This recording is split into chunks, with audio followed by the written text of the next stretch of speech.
അപ്പോഴേ പ്രിയമുള്ളവരെ, ഇന്ന് നമ്മളുള്ളത് ശ്രീരംഗം എന്ന സ്ഥലത്ത് ഉച്ചിപ്പിള്ളയാർ കോവിൽ. ഉച്ചിപ്പിള്ളയാർ കോവിൽ എന്ന് പറയുന്നത് ഒരു വലിയ പാറയെ വഴിമാണ്. വലിയൊരു പാറ എന്ന് വെച്ചാൽ ഇപ്പോൾ നമ്മളെന്താ പറയുക, ഭ്രാന്തൻകല്ല്, നാരായണത്തുരാന്തൻ്റെ ഭ്രാന്തൻകല്ല് പോലെയുള്ള വലിയൊരു പാറയെ തുറന്നെടുത്തിട്ട് ഇപ്പോൾ നമ്മുടെ എല്ലോറ കേവ്സിനെ പറ്റി പറയുന്ന രീതിയിൽ ചെയ്തിട്ടുള്ള ഒരു ക്ഷേത്രം. ഇന്ന് ഞങ്ങൾ അവിടെ ഉള്ളത് എന്താ പറയുക, സത്യം പറഞ്ഞാൽ വർത്തമാനം പറയുമ്പോൾ കിതക്കിനെ പറയുന്നുണ്ടല്ല, അത്യാവശ്യം കാണാനും അത്യാവശ്യം കയറാനുള്ള സംവിധാനമുണ്ട്. വീഡിയോ കാണിച്ചു കൊടുക്കും. ഈ കൽമണ്ഡപങ്ങളും കൊത്തുപണിയും ഇതൊക്കെ ഉണ്ടാകും, കൃത്യമായിട്ട് കാണിക്കണം. കൽമണ്ഡപം നേരത്തെ അതിൻ്റെ ചിത്രപ്പണികളും.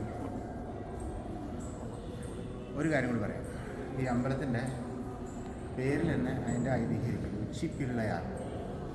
ഉച്ചത്തിൽ ഏറ്റവും ഈ ക്ഷേത്രത്തിൻ്റെ ഏറ്റവും മുകളിൽ ഇപ്പം നമ്മൾ വന്നിരിക്കുന്ന ഈ ഒരു ഭാഗം ഇവിടെ ഇതിൻ്റെ മണ്ഡപം കാണാം. തായ് അമ്മൻ, ഇതിൻ്റെ ഇപ്പുറത്ത് ശിവനും പാർവതിയുടെ അമ്പലം. ഇതിൻ്റെ എല്ലാം മുകളിൽ, ഏറ്റവും മുകളിൽ ഉച്ചിപ്പിള്ള, ഉച്ചത്തിലിരിക്കുന്ന പിള്ളയായിട്ട് ആരിരിക്കുന്നുണ്ട്, ഗണപതി ഇരിക്കുന്നത് ഏറ്റവും ടോപ്പിൽ. അപ്പം ശരിക്കും നമ്മൾ അവിടുത്തെ വ്യൂ എടുത്തിട്ടില്ല അല്ലേ, അത് എടുത്തിട്ടില്ല. എന്നിരുന്നാലും കുറച്ച് ഫോട്ടോസൊക്കെ വേണമെങ്കിൽ അതിൻ്റെ കൂടെ ഷെയർ ചെയ്യാം. അപ്പം നല്ല രസമുള്ള ഒരു ക്ഷേത്രമാണ്, നല്ല ഐശ്വര്യമുള്ള, നല്ല സൂപ്പറായിട്ടുള്ള അഭി എന്താണ് പറയാനുള്ളത്?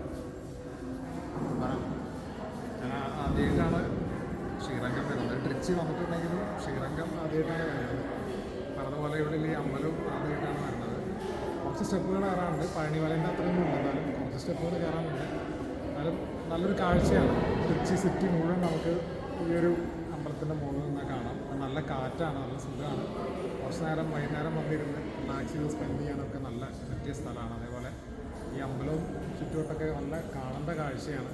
ഒരുപാട് നല്ല പണ്ടത്തെ ആർക്കിടെക്ചറും അതേപോലെ തന്നെ എത്ര കഷ്ടപ്പെട്ടിട്ടാണ് ഈ ഒരു സൃഷ്ടി ഉണ്ടാക്കിയിരിക്കുന്നത്. ആ പണ്ടത്തെ കാലത്ത് എഞ്ചിനീയറിംഗ് വർക്ക് കാണേണ്ടത് തന്നെയാണ്. ഇത്രയും മികച്ച വർക്കാണ്.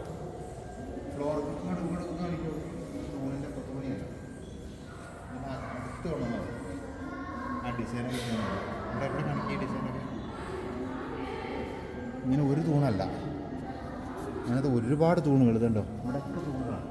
പിന്നെ അതിൻ്റെ രസകരമായ കാര്യം ഇതാണ്, ഇങ്ങനെ ചെയ്തിട്ടുണ്ടോ, മഴ പെയ്താൽ വെള്ളം താഴത്തേക്ക് വീഴുന്നുണ്ട്. ഇതിൻ്റെ ഈ ഒരു ചിത്രപ്പണികളും ഇതിൻ്റെ റൂഫും ചിത്രപ്പണികളും കൊത്തുപണികളും. പിന്നെ ഒരു കാര്യം വെച്ചാൽ ഇവിടെ എടുത്തു പറയാനുള്ളൊരു കാര്യം, നവി ഇങ്ങോട്ട് വന്നു, ഞങ്ങളെ കോലം, ഞങ്ങളുടെ ഒരു ശരീരം കണ്ടാൽ, ഒരു പ്രകൃതി കണ്ടാൽ തന്നെ മനസ്സിലാവും.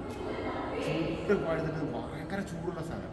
പക്ഷേ രസകരമായ കാര്യം എന്ന് വെച്ചാൽ ഇതിനകത്ത് കയറിയാണ് ഒരു AC റൂമിൽ കയറിയാൽ ഉണ്ടാവുന്ന, അത് AC ഒരു 2-3 മണിക്കൂർ മുന്നേ റൂമിൽ കയറി AC റൂമിൽ ഇട്ടിട്ട് നമ്മൾ ആ റൂമിൽ ചെല്ലുമ്പോണ്ടാവുന്ന ഒരു ഫീലിംഗ് ഇല്ലേ?